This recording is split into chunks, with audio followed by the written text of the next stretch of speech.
বিচারের মাঠে সামনাসামনি যখন আল্লাহর সামনে যখন কথা হবে, ফায়ানজুরু আইমানা মিনহু, সে তার ডান দিকে লক্ষ্য করবে, ফায়ারা মা কাদ্দামা মিন আমালিহি, তার জীবনের সব কর্মগুলি দেখতে পাবে। কোথায় কোন মেয়ের গায়ে হাত লাগাচ্ছেন মেয়েটা সহ দেখতে পাবেন। কিভাবে পাপ ঠেকাবেন ঠেকায়েন বিচারের মাঠে। কার সাথে কোথায় গল্প করছেন, কোথায় ভদ্রলোক সুদের অঙ্ক লিখছে, ব্যাংকে চাকরি করে বড় লোকই দেখাচ্ছে।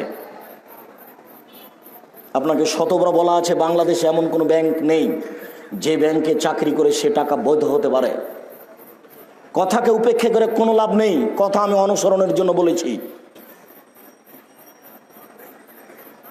আমি অনুরোধ রক্ষা করতে গিয়ে বলেছি হালাল উপার্জন করতে হবে যে কোনো মূল্যে,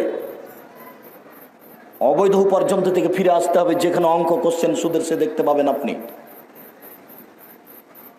ফায়ানজুরু আসামা মিনহু, তারপরে সে বাম দিকে লক্ষ্য করবে, ফায়ারা মা কাদ্দামা মিন আমালিহি, তার জীবনের সব কর্ম দেখতে পাবে। সেদিন ঠেকানো খুব কঠিন। বিচারের মাঠে আল্লাহ যদি আপনার উপরে সন্তুষ্ট থাকেন, এইগুলো আপনাকে পড়ানো হবে।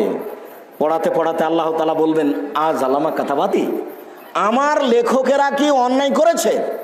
তুমি কি মনে করো যে এই পাপ করনি তবুও ফেরেশতারা লিখে দিয়েছেন, এটা মনে করো? তখন আপনি বলবেন, লা ইয়া রাব্বি, না না না না, আমি সেটা বলিনি, আমি এটা বলিনি। তখন আল্লাহ তাআলা বলবেন, আউযরুল্লাহ, তোমার কোনো আপত্তি আছে, আমাকে কিছু বলতে চাও? তখন আপনি বলবেন, লা ইয়া রাব্বি, না, আমি আপনাকে কিছু বলতে চাই না। তার মানে আপনি পাপ স্বীকার করবেন। তখন আল্লাহ বলবেন, শোনো, সাতারতুহা ফিদ দুনিয়া, ওই পাপকে আমি দুনিয়াতে ঢেকে রেখেছি। তুমি মানুষের পাপকে ঢেকে রাখতে, এই জন্য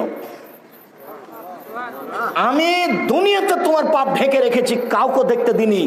বিচারের মাঠে গাফারতু লাক, আমি তোমাকে ক্ষমা করে দিলাম, তোমার পাপ কাউকে দেখতে দেব না, জান্নাতে যাও।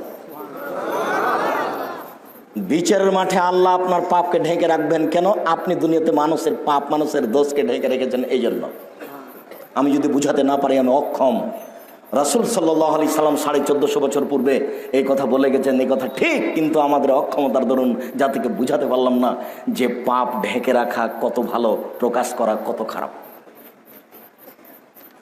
মহান আল্লাহ বলেন, ওয়ালা ইয়াগযাব বাযুকুম বাযা, অবশ্যই কেউ যেন তোমাদের কারো বদনাম গীবাত না করে। আবু হুরায়রা রাদিয়াল্লাহু তাআলা আনহু বলেন, রাসূল সাল্লাল্লাহু আলাইহি ওয়াসাল্লাম বলেছেন, তাজিদুনা ইয়াউমাল কিয়ামা শাররাল ওয়াজহে, বিচারের মাঠে তোমরা সবচেয়ে নিকৃষ্ট বদ মানুষ পাবে ওকে। বিচারের মাঠে তোমরা সবচেয়ে বদ নিকৃষ্ট মানুষ পাবে তাকে, আল্লাযী ইয়াতি হাউলাই বিওয়াজহিন ওয়া ইয়াতি হাউলাই বিওয়াজহিন, যে এক কথা এইখানে একরকম বলে, ওইখানে আরেক রকম বলে।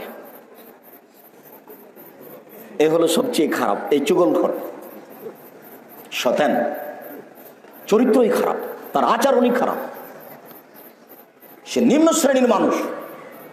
এ কথা আল্লাহর নবী বলছেন। এখানে এক কথা বলে, এইখানে আর এক কথা বলে, এই কথাটি আরো জটিল।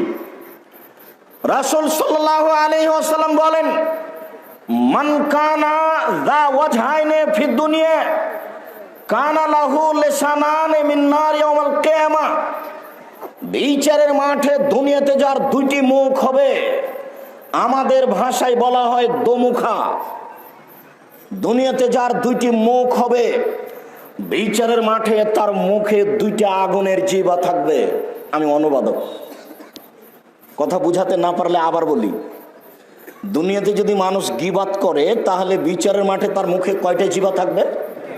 দুইটা, আগুনের, জাহান্নামের আগুনের দুইটা জিহ্বা থাকবে। আজ থেকে জীবনে কোনোদিন আর মানুষের বদনাম হবে না। এটা একবারে প্রতিজ্ঞা করে কসম করে উঠতে হবে, আল্লাহর কাছে দোয়া চাইতে হবে, সাহায্য চাইতে হবে। যেমন ভাবে আল্লাহর কাছে সাহায্য চাওয়ার জন্য বলে গেছি, আমল করতে পারেন কিনা, সালাম ফিরার পূর্বে কি বলতে হবে বলেছি? রব্বির হামহুমা কামা রাব্বায়ানি সাগীরা, জাযাকাল্লাহ খায়র। মরে গেলেন নাকি সবাই, মনে থাকে না কেন? সালাম ফিরার পূর্বে কি বলতে হবে?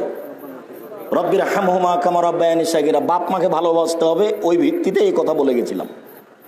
আজ থেকে সালাম ফিরার পূর্বে অনেক দোয়া পড়বেন, অন্তত এই দোয়াটা পড়বেন, রব্বির হামহুমা কামা রাব্বায়ানি সাগীরা, হে আমার প্রতিপালক, তুমি আমার বাপ মাকে দেখো ভালো অবস্থা আমাকে যেভাবে দেখেছিল। কৃপণতা করেন কেন? বলতে অভ্যাসী হন, দোয়া করেন। আজকে রাতে উঠে 2 রাকাত সালাত আদায় করে আল্লাহর কাছে চান, আল্লাহকে বলেন, আল্লাহ আমি যেন আমার বাপ মায়ের জন্য এই দোয়াটা পড়তে পারি।